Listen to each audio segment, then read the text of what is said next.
नमस्कार, मैं हूं विनोद कुमार शुक्ला। अड्डा पर आपका स्वागत है। संदेश खाली मामले के जो प्रमुख गवाह हैं उनकी कार को एक ट्रक ने टक्कर मारी और उस टक्कर में उनके अपने छोटे बेटे और ट्रक जो उनकी गाड़ी का ड्राइवर था उनकी मौत हो गई। अब इस मामले को लेकर के आरोप और प्रत्यारोप लगाए जा रहे हैं। घोष परिवार का ये आरोप है कि ये कोई दुर्घटना नहीं थी, बल्कि सोची समझी साजिश का हिस्सा था, जिससे कि जो प्रमुख गवाह हैं संदेश खाली मामले में, उस गवाह का मुंह बंद किया जाए और इस तरह की दबाव बनाने की कोशिश की जा रही है। अब ये मामला राजनीतिक हो गया है और सबको मालूम है कि किस तरह से जो संदेश खाली मामले का एक्यूज है, जिसको ईडी पूछताछ के लिए गिरफ्तार करने गई थी, तो किस तरह से ईडी पर गांव के लोगों ने हमला किया और ईडी के लोगों को मार मार के लहूलुहान कर दिया। उसके बाद फिर जो इस मामले का प्रमुख आरोपी है शेख शाहजहां, जिसके ऊपर वहाँ की संदेश खाली की स्थानीय महिलाओं ने यौन शोषण का और इस तरह के बहुत सारे जमीन कब्जा करने का आरोप लगाया। उसके बाद एफआईआर हो गई, लेकिन पश्चिम बंगाल की पुलिस उसको गिरफ्तार करने से लगातार कतराती रही और लगभग इस तरह की घटना लगभग इस तरह से जो है वो 55 दिन बाद, एफआईआर के 55 दिन तक वो भागता रहा और उसके बाद जाकर के गिरफ्तारी हुई थी। और जब गिरफ्तारी हुई थी शेख शाहजहां की, तो वो गिरफ्तारी किसी एक्यूज्ड की नहीं हुई थी। जिस तरह से वो पुलिस के आगे शेख शाहजहां चलता हुआ थाने में घुसा और ये विक्ट्री का साइन दिखा रहा था, वो इस पूरे मामले की मोकरी करता हुआ दिख रहा था। और ये दिख रहा था कि किस तरह से जो पश्चिम बंगाल की सरकार है वो शेख शाहजहां पर मेहरबान थी। लेकिन मामला इतना ही नहीं है, मामला इसके अलावा है। हम घोष पर आएंगे, उसके पहले शेख शाहजहां के जो के कारनामे हैं उनको देख लेते हैं। अब शेख शाहजहां को, जैसा मैंने बताया कि 55 दिन बाद उनको अरेस्ट किया गया। उसके बाद इस मामले को सीबीआई में ट्रांसफर करने की बात हुई। सीबीआई को ये मामला जब ट्रांसफर हो गया तो पश्चिम बंगाल की सरकार सीबीआई को सुपुर्द करने के लिए नहीं तैयार थी। एक बार जब हाई कोर्ट ने ये निर्णय दे दिया कि आप शेख शाहजहां को सीबीआई को सुपुर्द कर दीजिए, जब सीबीआई थाने पहुंचती है अरेस्ट मतलब गिरफ्तारी के लिए, तो सीबीआई को वापस लौटना पड़ता है, गिरफ्तारी नहीं दी जाती है कोलकाता पुलिस के द्वारा। उसके बाद फिर सीबीआई को फिर हाई कोर्ट जाना पड़ता है और इस बार हाई कोर्ट टाइम लाइन देती है कि 4:30 बजे तक शेख शाहजहां को सुपुर्द कर दिया जाए। उसके बाद सीबीआई सुपुर्द करती है। अब शेख शाहजहां पर किस तरह के मामले हैं, जो एक एजुकेशन, जो एक मंत्री के सहयोगी के रूप में उस घोटाले में नाम है, उसके अलावा शेख शाहजहां पर सरकारी जमीन कब्जा करने का मामला है, तालाबों पर कब्जा करने का मामला है और महिलाओं के साथ यौन शोषण का मामला है और बांग्लादेशी घुसपैठियों को भारत में घुसाने और उनको बसाने में भी शेख शाहजहां की बड़ी भूमिका रही है। अब इसके अलावा अब जो बात निकल करके आई है कि ये जो जिन लोगों को भोलानाथ घोष और इनके छोटे बेटे को मार दिया गया है, अब भारतीय जनता पार्टी ने, और विशेष रूप से जो इनका जो आईटी सेल है उसके जो मालवी हैं, उन्होंने साफ तौर पर ट्वीट भी किया है और नाम लेते हुए बताया कि जो ट्रक चला रहा था, ये घटना जो है वो 24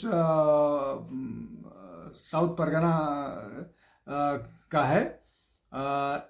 इसमें जिन लोगों जो लोग ट्रक चला रहे थे उसमें अब्दुल हलीम मौला, ये ट्रक चलाने का आरोप लगाया है मालवी ने, जो आईटी सेल के वो हैं, और नजरुल मौला उनके साथ मौजूद थे। ये आरोप लगा है और ये कहा जा रहा है भारतीय जनता पार्टी की तरफ से कि ये जो है वो एक्सीडेंट नहीं है, ये बाकायदा योजनाबद्ध तरीके से विटनेस को साइलेंस करने की साजिश है, उनको मारने की कोशिश की है। और जिस तरह से 2 लोगों की मौत हुई है उसके बाद से तो ये स्पष्ट हो गया है कि भाई अगर 2 लोग मरे हैं तो उनमें से एक भोलानाथ घोष भी हो सकते हैं, जिनकी हालत अभी भी गंभीर बनी हुई है।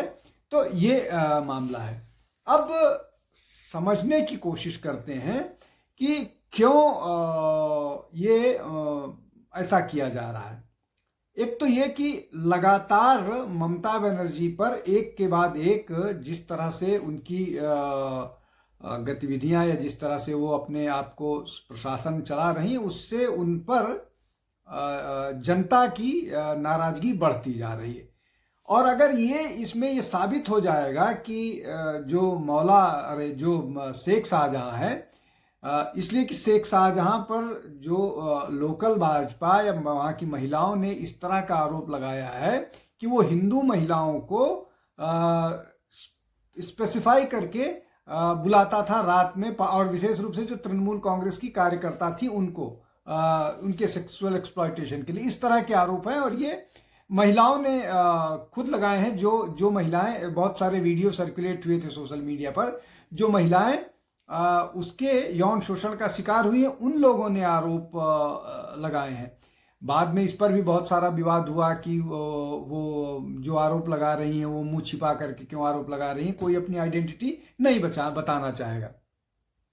अब ये जो मामला है कि उस पर आरोप हैं, वो अगर साबित हो जाएंगे और अगर उसको मतलब उस पर चर्चा होगी, विटनेस होगा, तो अगर वो साबित हो जाएंगे तो ममता बनर्जी के लिए और मुश्किलें बढ़ी।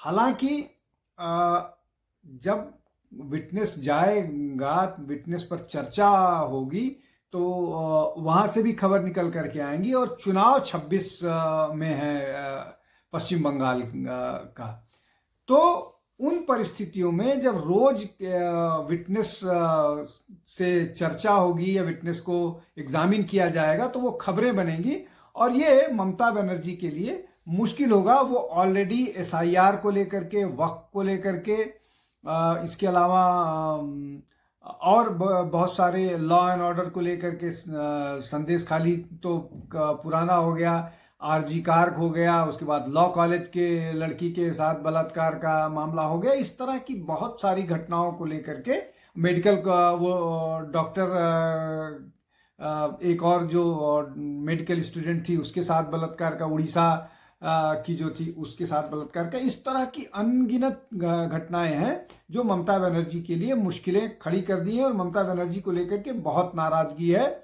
और महिलाओं की नाराजगी तो एक तरफ है, उनसे हिंदू बहुत नाराज है। जिस तरह से वक्फ विरोध के दौरान मुर्शिदाबाद में हिंदुओं को घेर करके मारा गया, उसको लेकर के हिंदुओं में बहुत नाराजगी है। और SIR के बाद जिस तरह से बांग्लादेशी भागे हैं, उसको लेकर के भी ममता बनर्जी की चिंता बढ़ी हुई है। उन परिस्थिति में ये और मुश्किल होता, कोड़ में खाद जिसको बोला जाता है, उस तरह से काम करता। तो इसलिए उन पर यह आरोप लग रहा है कि ये घटना तृणमूल के तरफ से या किसका है, लेकिन ये मामला इन्वेस्टिगेट होगा, उसके बाद पता लगेगा इसमें किसकी संलिप्तता है। बीजेपी आरोप लगाएगी और TMC अपनी तरफ से आरोप लगाएगी, बचने की कोशिश करेगी, वो अलग मसला। अब आते हैं शाहजहां को लेकर के। शाहजहां को लेकर के बहुत सारे आरोप हैं, लेकिन जिस तरह से CBI को कस्टडी देने से पश्चिम बंगाल की सरकार ने मना किया था, और उसके बाद सुप्रीम हाई कोर्ट के ऑर्डर के बाद कस्टडी दी थी। इसके अलावा एक और महत्वपूर्ण बात जो है वो ये है कि क्या ये जो मामला है शेख शाहजहां वाला, शेख शाहजहां का मामला जब शुरू हुआ, सीबीआई में गई, मामला गया, उसके बाद से ममता बनर्जी सुप्रीम कोर्ट गई और उन्होंने ये सुप्रीम कोर्ट में पिटीशन दी, मतलब ये केस बनाया या ये कहने की कोशिश की कि ये मामला पश्चिम बंगाल पुलिस को दिया जाए, जिससे इस मामले को इन्वेस्टिगेट किया जाएगा। हालांकि सुप्रीम कोर्ट ने ऐसा करने से मना कर दिया। कुछ मामलों को लेकर के जरूर सेंटर की किरकिरी हुई, लेकिन ये मामला सीबीआई इन्वेस्टिगेट कर रही है और ये जो है जांच चल रही है। शेख शाहजहां अभी भी जेल में है। आरोप ये भी लग रहे हैं कि कैसे शेख शाहजहां जेल में बैठे हुए अपने खिलाफ जो उसके खिलाफ जो गवाही देने वाले लोग हैं उनको एग्जीक्यूट करा दे रहा है। इस तरह का आरोप बीजेपी ने लगाया, इसलिए कि जिन लोगों का नाम लिया है बीजेपी के नेता ने, वो ये कहा जा रहा है कि वो सारे के सारे लोग शेख शाहजहां के आदमी हैं।